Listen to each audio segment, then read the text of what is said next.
어제 오늘 뉴스를 보니까 이 덥죽 식당에 관한 그 기사가 많이 실렸어요.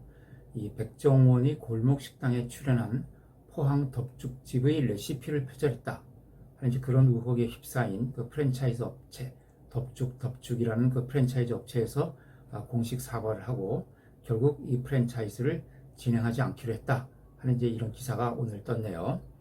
자, 과연 이런 어떤 메뉴명을 표절한다든가 또는 레시피를 표절했을 경우에 이것이 저작권이나 기타 어떤 지적재산권법에 위반이 되는가 하는 점이 이제 한번 법적으로 검토를 해볼 필요가 있는데요. 사실 이런 사례가 많이 생겨나고 있고요. 또 최근 들어서 이 레시피가 과연 저작권법의 보호를 받느냐 하는 그런 그 질문들이 많이 올라오는 것을 볼 수가 있어요. 원칙적으로 이 레시피 자체는 저작권의 보호를 받지 못합니다.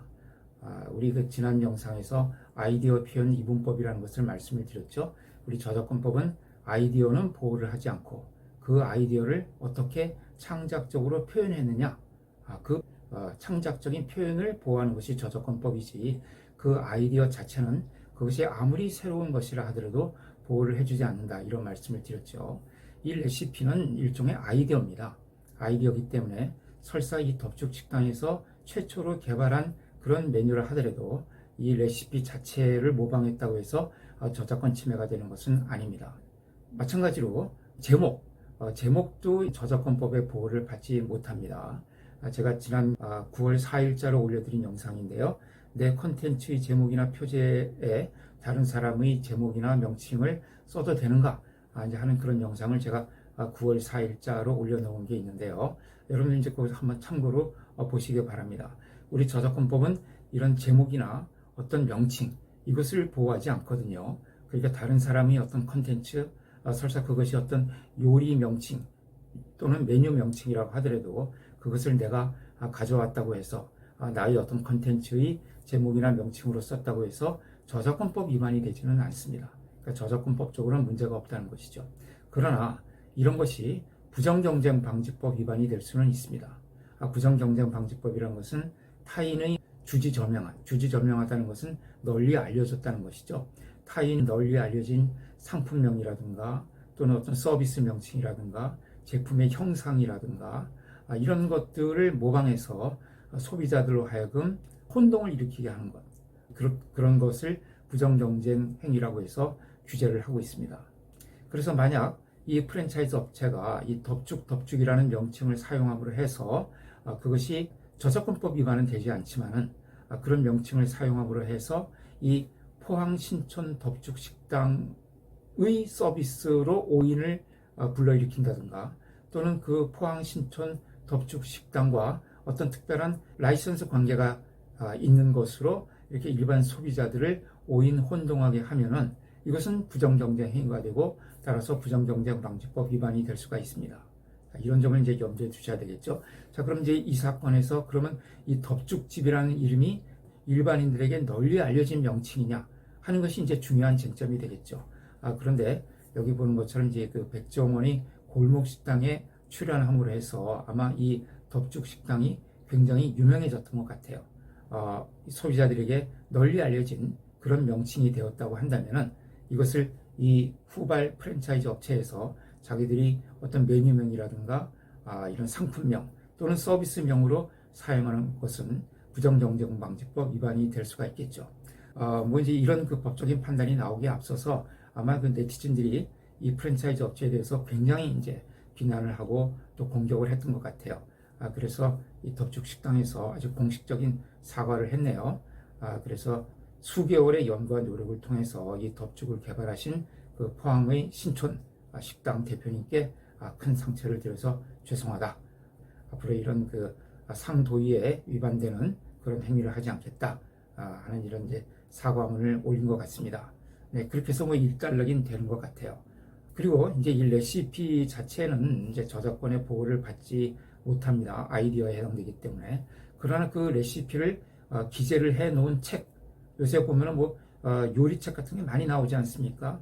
특히 이 코로나 사태 이후에 집에서 직접 요리를 해 먹는 사람들이 많다 보니까 이런 그 요리에 관한 책들이 많이 인기를 끌고 있고 또 뭐 그 유튜브 영상에도 보면은 그 요리에 관한 영상들이 뭐 압도적으로 그 조회수가 높다고 해요.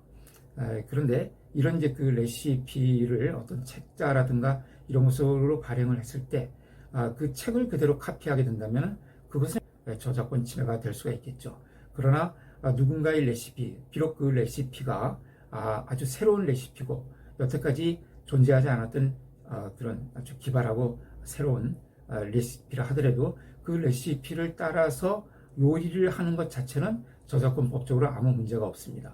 그 문제가 없는데, 다만 그 레시피를 활용을 해서 내가 식당을 하면서 마치 이 식당이 그 레시피를 처음 개발했던 사람과 어떤 관계가 있다거나, 또는 직접 그 사람이 직영하는 업체라든가, 처음 이 레시피를 개발했던 그 유명한 요리사와 우리 식당이 어떤 프랜차이즈 관계에 있다거나 하는 그런 오해나 혼동을 소비자들에게 불러일으키게 한다면 그것은 또 부정경쟁방지법 위반이 될 수가 있습니다. 그러니까 레시피 자체를 따라하는 것 자체는 문제가 안 되지만, 그것을 따라하는 것과 동시에 아울러서 어떤 이제 다른 문구들 그 교묘하게 써가지고, 여기 보니까 이제 이런 메뉴에다가 골목 평정 뭐 이런 문구를 썼다고 해요.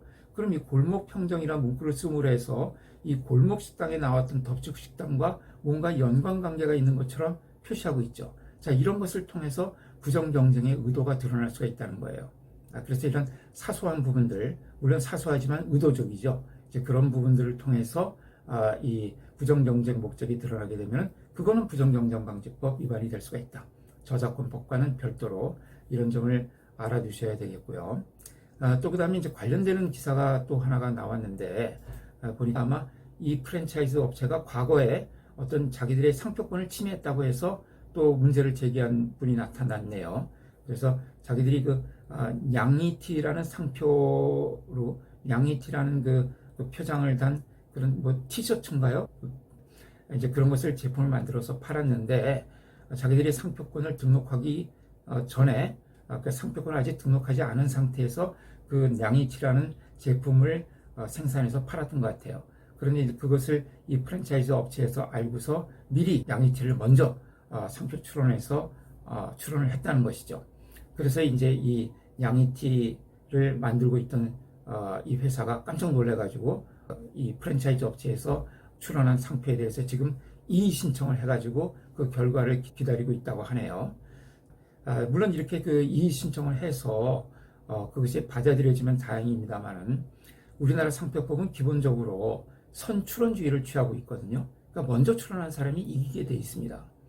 물론 이제 기존에 저명한 어떤 표장이나 이런 것을 모방해서 출원하게 되면은 그것은 이제 상표 등록이 되지 않지만은, 그런 저명하지 않은 잘 알려지지 않은 누군가의 제품명을 내가 먼저 상표 등록을 하게 되면은 상표권을 받을 수 있거든요.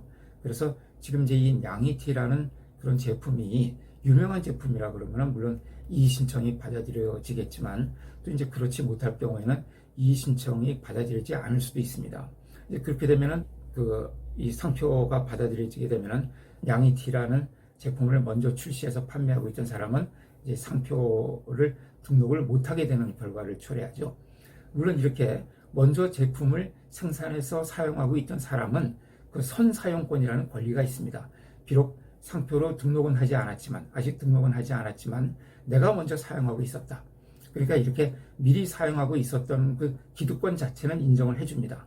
그러나 자기가 상표 등록을 해서 이 상표권으로 보호받기는 힘들어지는 거죠. 그래서 어떤 제품을 개발해서 판매할 때는 항상 이 상표 등록을 염두에 두는 것이 필요합니다. 그래서 이렇게 냥이티처럼 상표 등록을 게을리하고 있다가 이렇게 다른 사람이 뒤늦게 상표 등록을 하는 것에 대해서 부랴부랴 이의 신청을 하고 당황하는 그런 결과가 되지 않도록 주의를 할 필요가 있죠. 항상 그 제품에 대해서는 상표 등록을 염두에 두실 필요가 있습니다. 그 다음에 아까 레시피와 관련해서 좀 더 보충해서 말씀드릴 것으로서는, 그 요리의 플레이팅은 그러면 저작권의 보호를 받느냐 하는 문제가 있어요. 그 요리를 예쁘게 담는 것도 하나의 디자인으로 볼 수 있다는 것이죠. 그 레시피도 중요하지만은 그 레시피로 이제 만들어진 그 요리를 접시에 아름답게 담아내는 것, 이것도 일종의 디자인 아니냐 하는 이제 그런 논란이 있는데요.